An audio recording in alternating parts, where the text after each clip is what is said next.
Hello. അപ്പോൾ എല്ലാവരും എന്തെടുക്കുക? ഞാൻ എൻ്റെ എന്നത്തെയും പോലെ രാവിലെ തന്നെ എണീറ്റിട്ടുണ്ട്. 2-3 ദിവസമായി എന്ന് തോന്നുന്നു അല്ലേ മോർണിംഗ് വ്ളോഗൊക്കെ കണ്ടിട്ട്. അപ്പോൾ ഇത് എന്നും ചെയ്യുന്ന പോലെ തന്നെ രാവിലെ എണീറ്റ് വന്ന വഴിക്ക് തന്നെ നമ്മുടെ ദോശമാവ് അരച്ച് വെച്ചത് നോക്കി. ഇന്ന് ദോശയ്ക്കായിട്ട് അരച്ചത്. പിന്നെ ഇന്നലെ ചേട്ടായി വൈകുന്നേരം വന്നപ്പോൾ കുറച്ച് പച്ചക്കറികളും ചെറുള്ളി വെളുത്തുള്ളി അങ്ങനത്തെ കുറച്ച് സാധനങ്ങളൊക്കെ മേടിച്ചിട്ട് വന്നിട്ടുണ്ടായിരുന്നു. അപ്പോൾ അതൊക്കെ എടുത്തു വെച്ചു. പിന്നെ വേഗം ചോറിന് വെള്ളം വെച്ചു. പിന്നെ ഇന്നലത്തെ മീൻകറിയാണിത്, ചൂരമീൻ. പിന്നെ ഇത് ഗ്രീൻ ബീൻസ്, പച്ച ഗ്രീൻ ബീൻസാണ്. അത് പപ്പ മേടിച്ച് വെച്ചിട്ട് കൊണ്ടുവരാൻ മറന്നുപോയി. അതാണ് ആ മുളച്ചു വന്നേക്കണത്. അപ്പോൾ അത് വെള്ളത്തിലിടൊന്നും വേണ്ട, കുതിർക്കൊന്നും വേണ്ട. കുക്കറിലിട്ട് 2 വിസിലടുപ്പിച്ചാൽ മതി. അപ്പോഴേക്കും അത് വെന്ത് കിട്ടിക്കോളും. അപ്പോഴേക്കും മോനെ എണീറ്റുണ്ട്. അവന് ഞാൻ പിന്നെ ഡോറാബുജി വെച്ച് കൊടുത്തു. ശരിക്കും നമ്മുടെ ആ സമയത്തുണ്ടായിരുന്ന ഡോറാബുജിയുടെ പവറൊന്നും ഇല്ല ഇപ്പോൾ.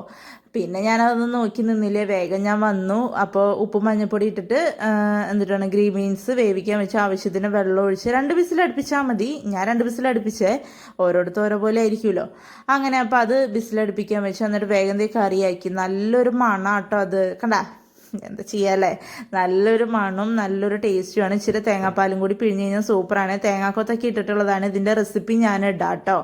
അടിപൊളിയാണ്. അപ്പം, ദോശ, മറ്റേ ചപ്പാത്തി, പൊറോട്ട, പിന്നെ നമ്മുടെ ചോറ്, അതിൻ്റെ കൂടെയൊക്കെ നല്ല അടിപൊളിയായിട്ട് പൊക്കോളും. അപ്പോൾ അതൊക്കെ ആക്കി എന്നിട്ട് ഞാൻ പിന്നെ ദോശയാണല്ലോ, അപ്പോൾ പിന്നെ ഞാൻ എന്താ പറയുക, നമ്മുടെ ചട്നി ഉണ്ടാക്കാമെന്ന് വിചാരിച്ചു.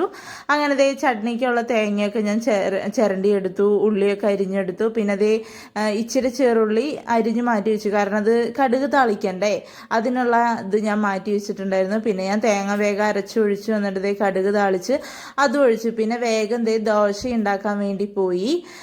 അതും വേഗമൊക്കെ ചെയ്തു. പിന്നെ അങ്ങോട്ട് സമയം പെട്ടെന്ന് പോയി.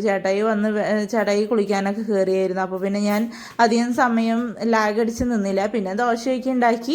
പിന്നെ ഇന്നിപ്പോൾ സമയം കിട്ടിയപ്പോൾ ഞാൻ വിചാരിച്ചു ചേട്ടായുടെ കൂടെ ഇരുന്ന് ഫുഡ് കഴിക്കാമെന്ന് വിചാരിച്ചു. അപ്പോൾ ഞാനും ദോശ ഉണ്ടാക്കി, ചേട്ടായിക്കും ദോശ കൊടുത്ത് ചായയൊക്കെ ഉണ്ടാക്കി ഞങ്ങൾ ഫുഡ് കഴിച്ചു. അപ്പോൾ ഇത്രേ ഉള്ളൂ. ഇഷ്ടപ്പെട്ടാൽ ലൈക്ക് ചെയ്യാനും സബ്സ്ക്രൈബ് ചെയ്യാനും മറക്കല്ലേ.